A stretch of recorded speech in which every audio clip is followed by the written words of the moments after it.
Mike Gerson is here, and I'm very pleased that he is. Mike is a former White House presidential speechwriter and policy advisor in the Bush administration. He's been a senior fellow, U.S. Counsel on Foreign Relations, and now he began 2 weeks ago an ambassador for the One campaign. Is that your title, something like that? Fellow with the One campaign. Fellow with the One campaign, and I'm proud to call a friend. And he was gracious enough to come here and talk to us today. So please give a warm round of applause to Michael Gerson.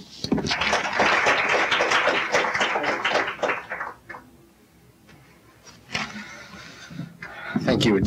I'm really glad to be here. I'm glad that Jim asked. I became a policy advisor to the President on global health and development and genocide, areas where my interests had been leading me for many years.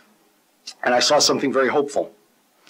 In one of the most bitter times of partisanship in modern history, I found a number of issues where members of both parties and people of every ideology could work together. I worked with conservative and liberal groups to fight global AIDS, to confront malaria, to oppose global sex trafficking, to confront the crisis in Darfur. And I've seen some odd alliances grow. Over the years, I've gotten to know Bono of U2 pretty well. A couple of years ago, he invited me to the first rock concert I had ever attended, and it was loud. Soon afterwards, my wife and I had dinner with Bono, who is a very idealistic and principled man. After the dinner, my wife told me, "You may be idealistic and principled, but it would also be nice if you were rich and cool." So now I'm at the One campaign, where I'm really focused on trying to defend and advance the coalition around issues of global health at a time when it's going to be difficult, a time of fiscal austerity, a time of deep ideological division. But let me start by talking to you about my very best experience in government. I sat in the Oval Office and watched the President of the United States approve the Emergency Plan for AIDS Relief, the largest program to fight a single disease in human history. I sat in the Oval Office and watched the President approve the President's Malaria Initiative, designed to cut mortality in half in 15 highly endemic countries, likely to save hundreds of thousands of lives of children under 5. A few years ago, I then traveled with the One campaign to Rwanda, along with people like Bill Frist and Tom Daschle and John Podesta and others, really a bipartisan group. In Rwanda, 5 or 6 years ago, about 4% of people who needed ARVs, the antiretroviral treatment, got them. Today, that figure is about 94%. With American help, Rwanda has cut its death rate from malaria by 2/3 in less than 2 years, mainly saving children under 5. When President Bush announced PEPFAR, the President's Emergency Plan for AIDS Relief, in January of 2003, not that long ago, there were about 50,000 people on antiretroviral drugs in all of sub-Saharan Africa. Today, that figure is more than 3 million people. These are some of the fastest, broadest achievements in the history of public health, and they require some explanation. Inaction on global health requires no explanation. National selfishness is a natural state. Generosity must have a reason. And this reason was a remarkable confluence of events, ideas, and individuals. First, and I think this is underestimated, America's domestic AIDS fight set the stage for this international progress. Some people predicted that the AIDS crisis in the gay community in the United States would increase anger and stigma. Instead, it created a community of effective advocates in America and in Europe. It showed eventual success with prevention efforts. And it got policymakers and faith communities more accustomed to dealing with the issue. In my case, I was introduced to this set of issues when my college roommate at Wheaton died of AIDS in the late 1980s. Many had similar experiences. Second, many people started seeing firsthand the scale of the problem in Africa. Bono played an important role in raising awareness. Cabinet members, members of Congress, congressional staff came back from Africa trips with a moral certainty that something must be done. After traveling with Bono to Africa in 2002, Treasury Secretary Paul O'Neill, I remember, said, "If you didn't learn something, you're a piece of wood." Third, America was experiencing a period of national wealth and technological advance. Our government had large budget surpluses, and miracle combination drugs were becoming less and less costly. Initially, when they came out, ARV treatments cost about $15,000 a year in the West. By the time of the Bush announcement, the cost was about $300 a year for generic drugs. But in 2003, much of this was not new. There had been surpluses for years. The problem had been evident for years. Some principled people in the Clinton administration, such as Donna Shalala, had pushed for action, but little was done.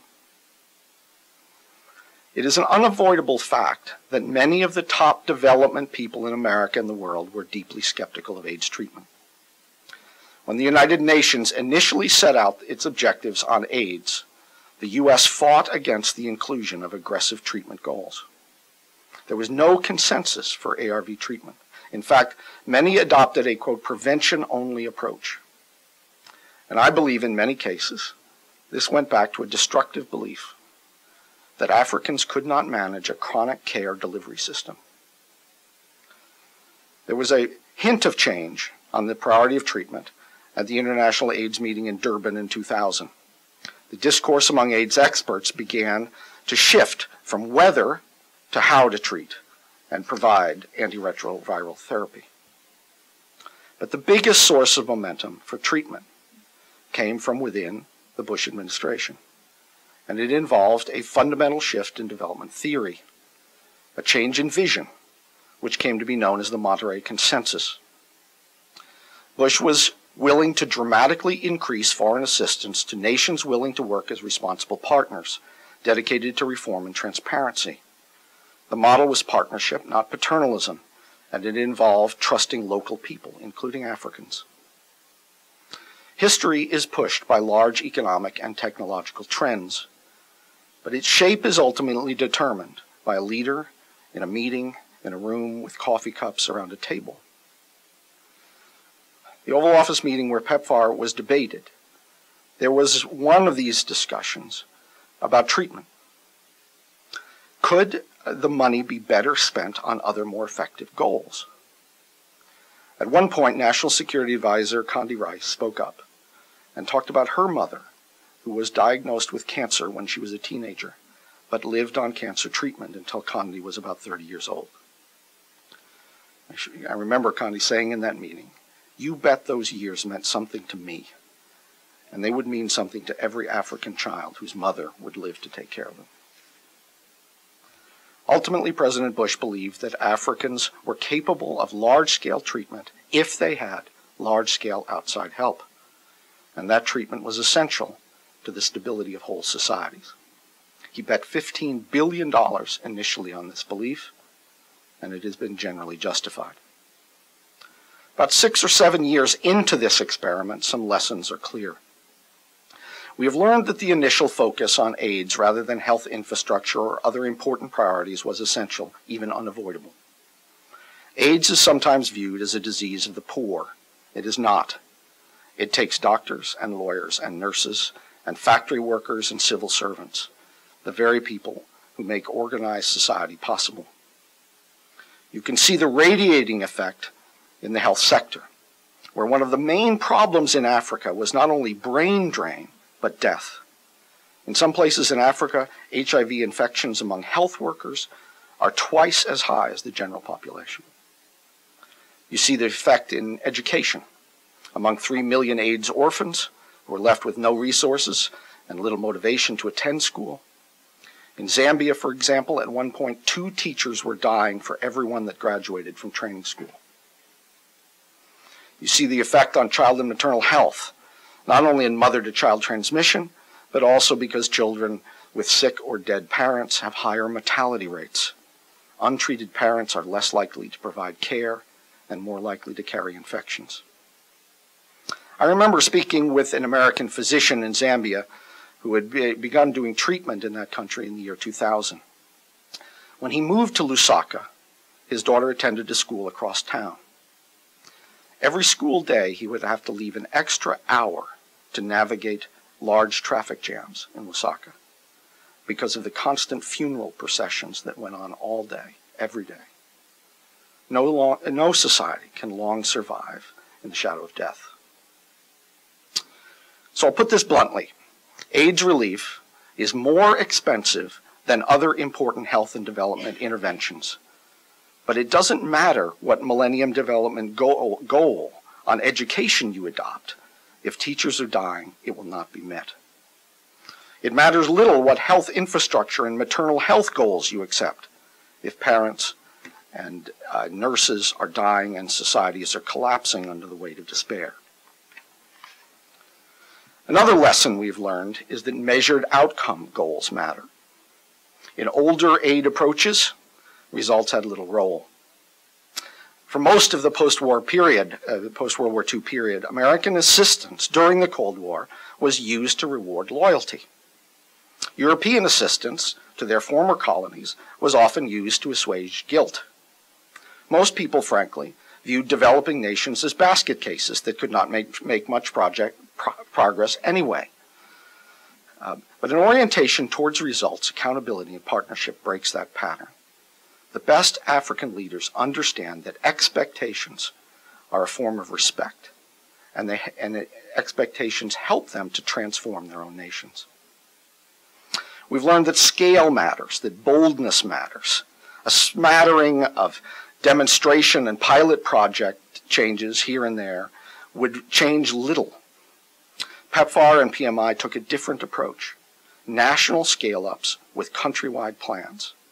This demands real development, the creation of supply systems and human resource systems and management systems, the kind of accountability and transparency and professionalism that can bleed through an entire health system and beyond. We've learned that effective aid, like an effective military, requires an integration of efforts and a central command structure.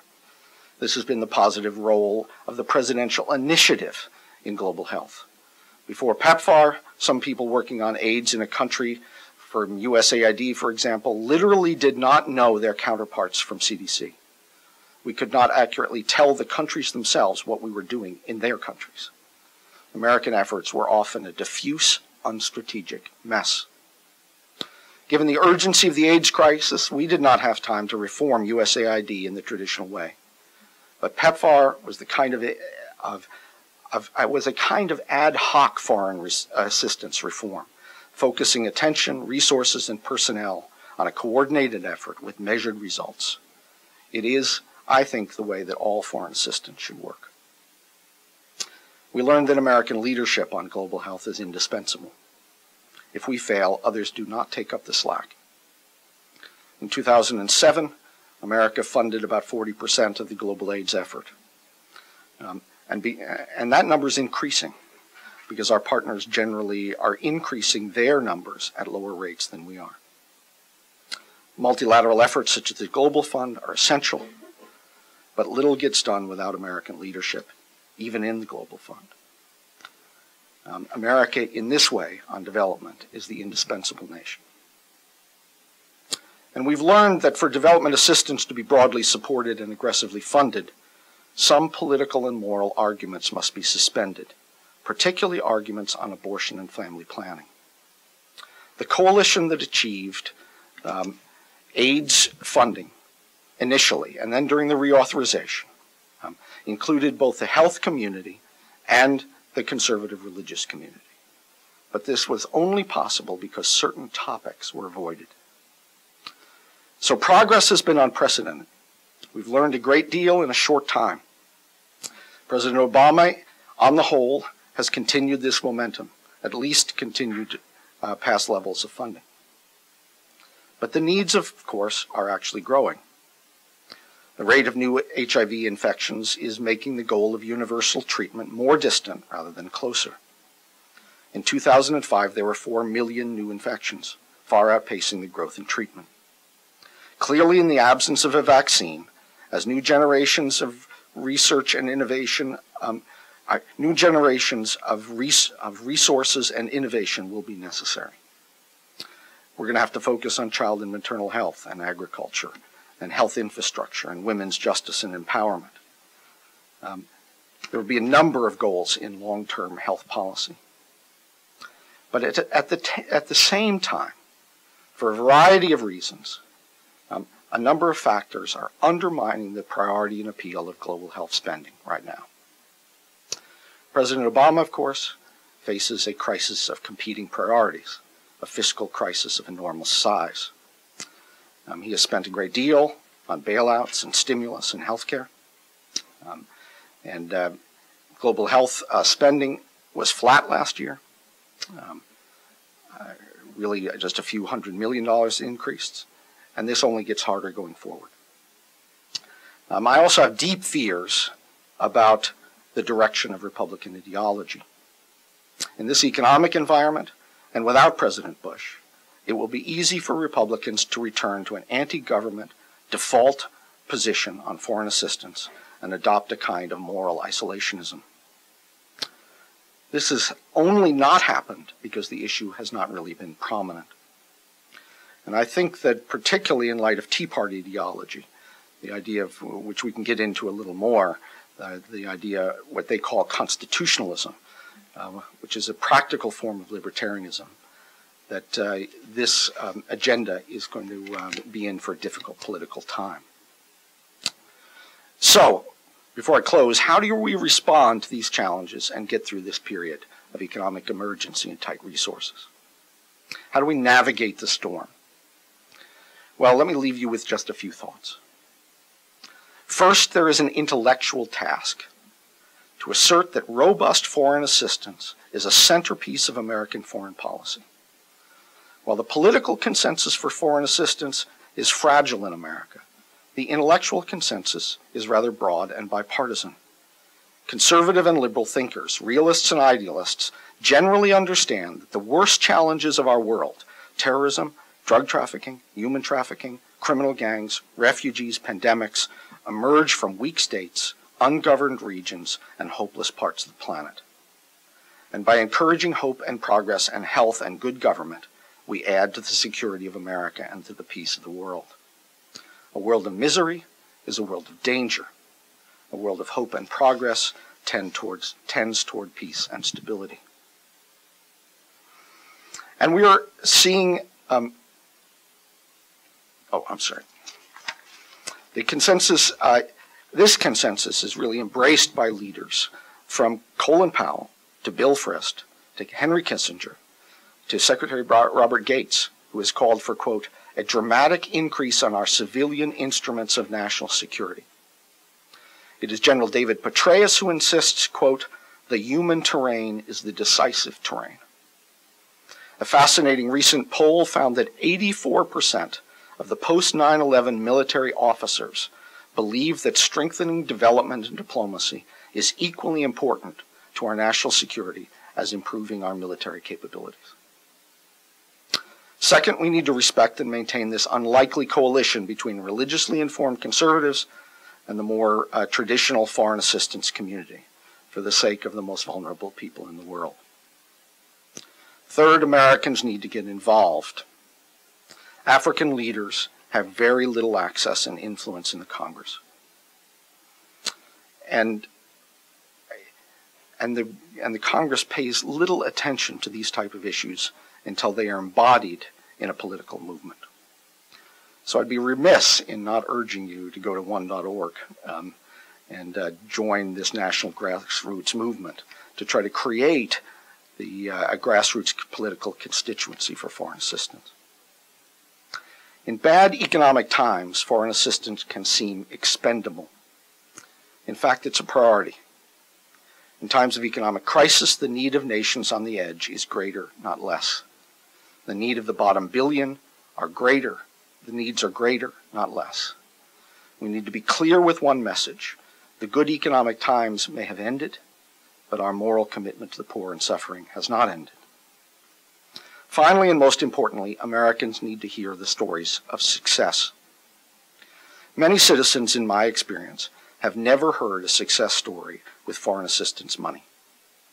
They think it is thrown down a rat hole of corruption and waste, but it is not.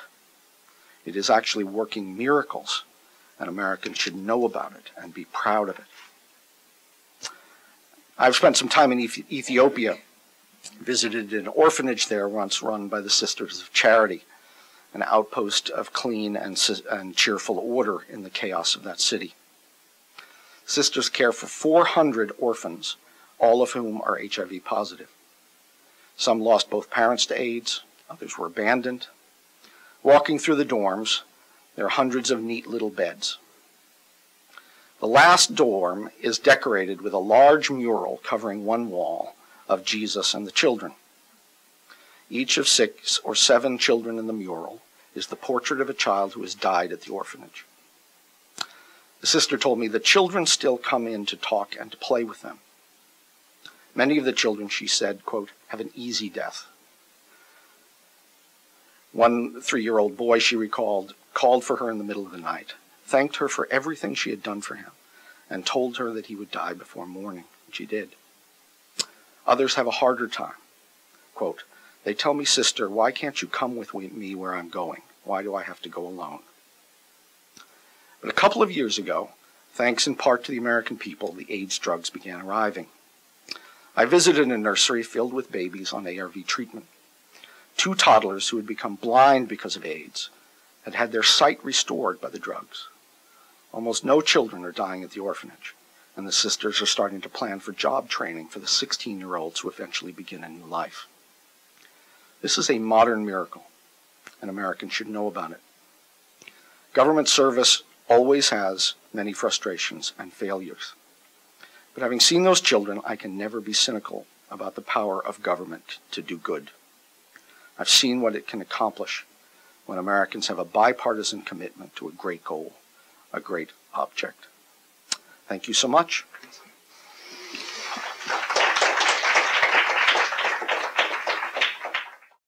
How does the current administration rank in their approach to public health compared with the Bush administration? It's right now it's very much up in the air. This is an administration that you don't want to underestimate, came in with a tremendous economic crisis, which has become a tremendous fiscal crisis. And there was, they've had a lot on their plate. There's no question. They have made a couple of initiatives on global health, one of which is an agriculture initiative, which I think is really quite important, a next stage initiative on these issues. Africa is a case, and talk about Bill Gates, who is very focused on this side of things, where we've had a green revolution in India, we've had a green revolution in China, which have been tremendous moral achievements, even though they've had some environmental, challenges. And Gates talks about how we need now a green revolution in Africa. The agricultural output in most parts of Africa has been pretty much stable since the 1950s, and that's not adequate for a growing population. And there are a lot of debates, with genetically modified, and other things, but no one really disagrees that there has to be a kind of major emphasis on agriculture in Africa. So the administration, to their credit, has put new emphasis on that and put some funding into that.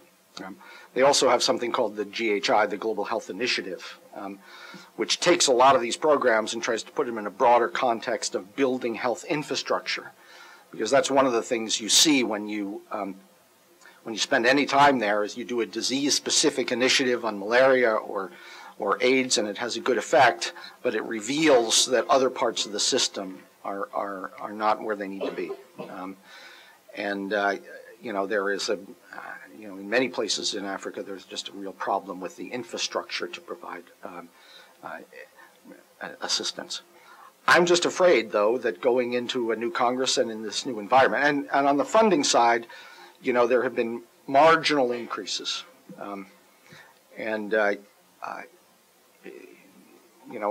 which has really kept things at a kind of in a stable state. And there's really one area where there's a significant amount of even ideological continuity between the two administrations.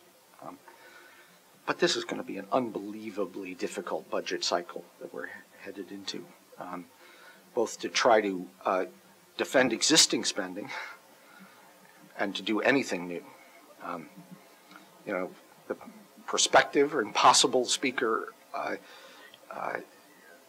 Boehner, has talked about, he hasn't put it this way, but effectively talked about, going back to 2008 levels of discretionary spending, which would amount to over a 20% cut across the board in spending.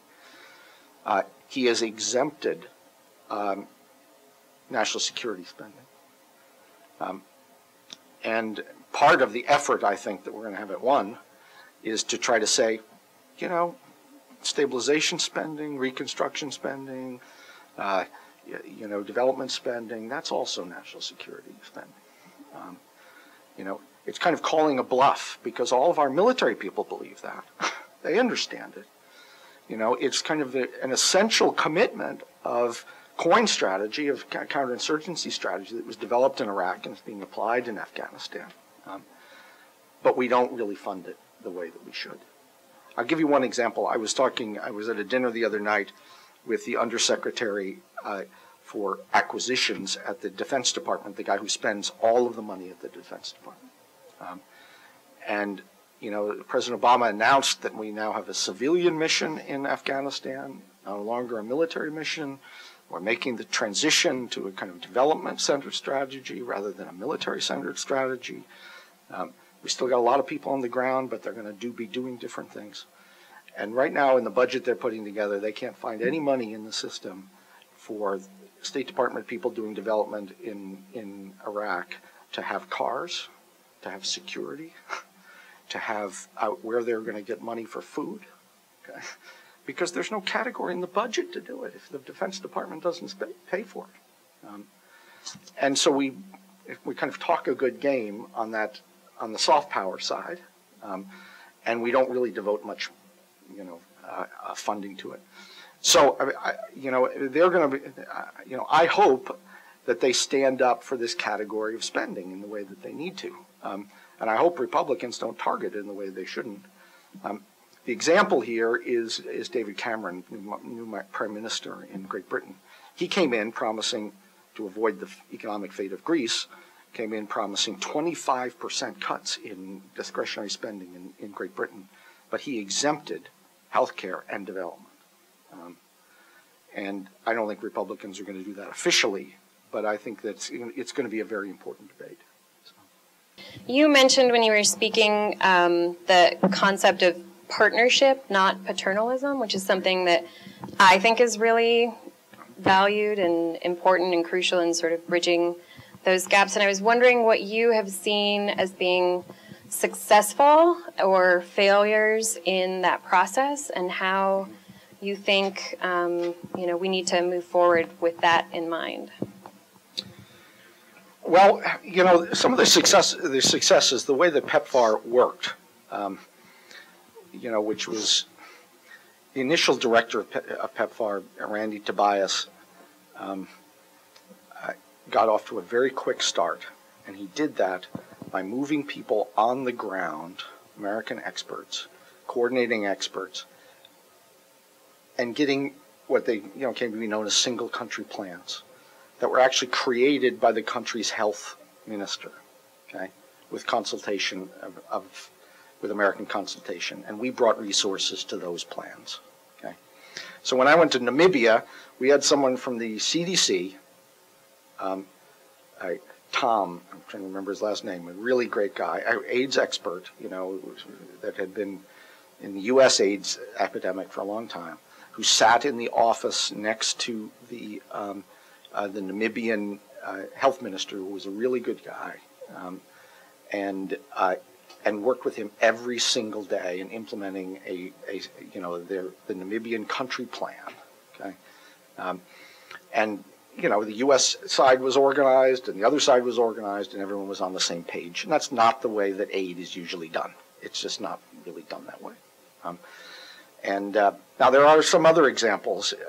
Kenya is a bad example. They have a very corrupt government and not very effective health infrastructure. Just marvelous place in many ways, but they have their governmental tradition is not a particularly good one. And in those cases, you do have to, PEPFAR went in and sometimes had to work around the system and try to just make things work. So it really varies, kind of how you approach this. But the preference is is clearly to have the countries themselves create the plan, take ownership of the plan, get outside help to implement it. And I think that's been very successful in some circumstances. It's the hardest thing that USAID and other development bureaucracies do, which is it's called technical assistance.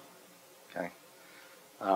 It's trying to train local bureaucracies, local civil servants, local health officials and everything in systems and management and, actually building a system instead of contracting with U.S. NGOs to provide services.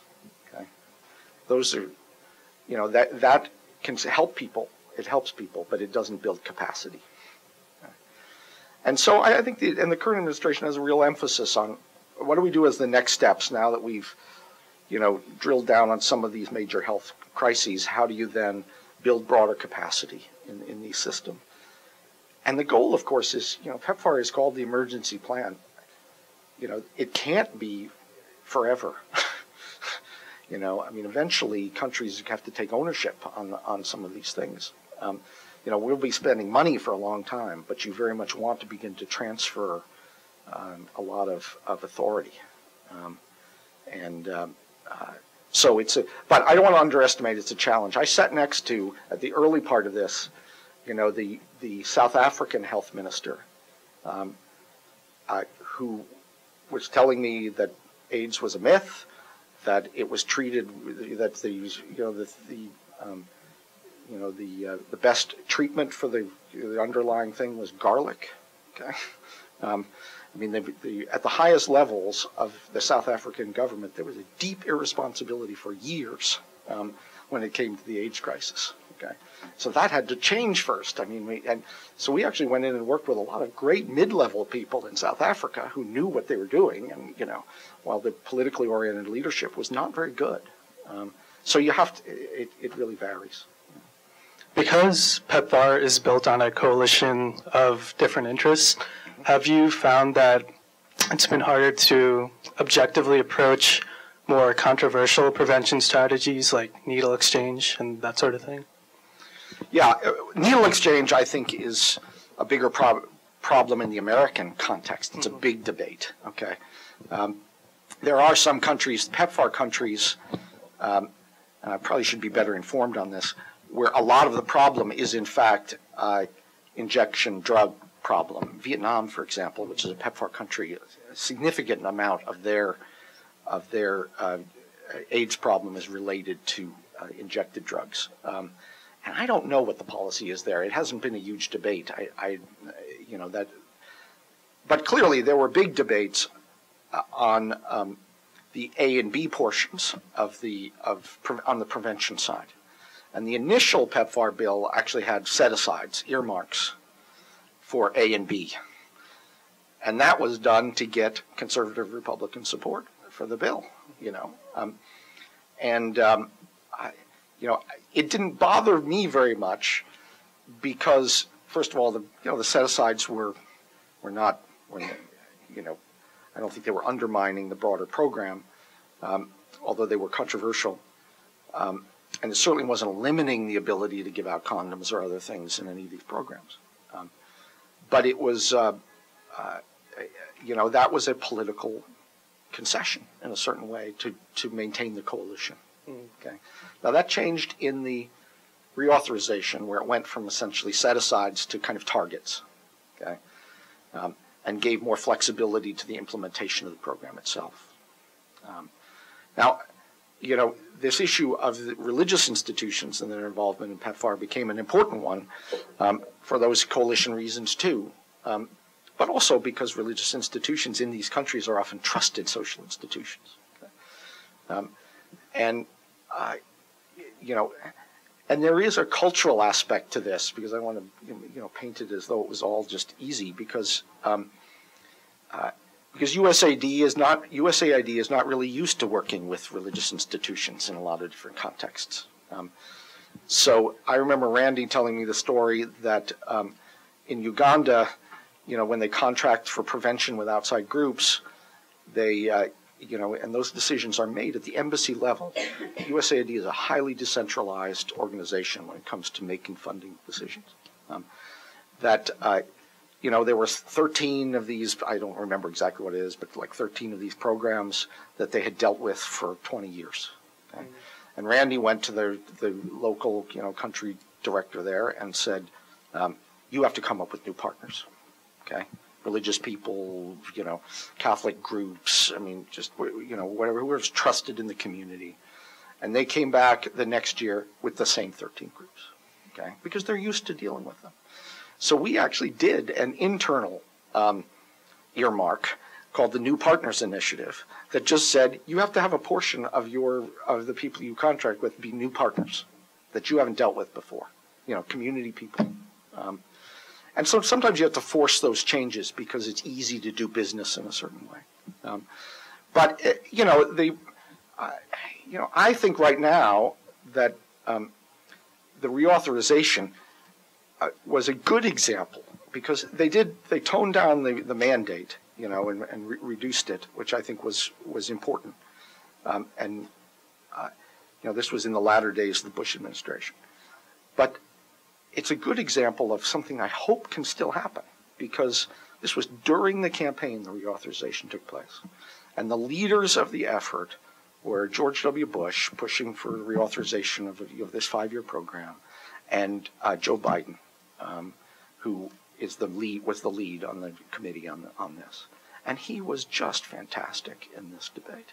It's the middle of a campaign. You think we don't want to give our enemies issues and all this sort of stuff, but he was really good. And so you hope that can kind of happen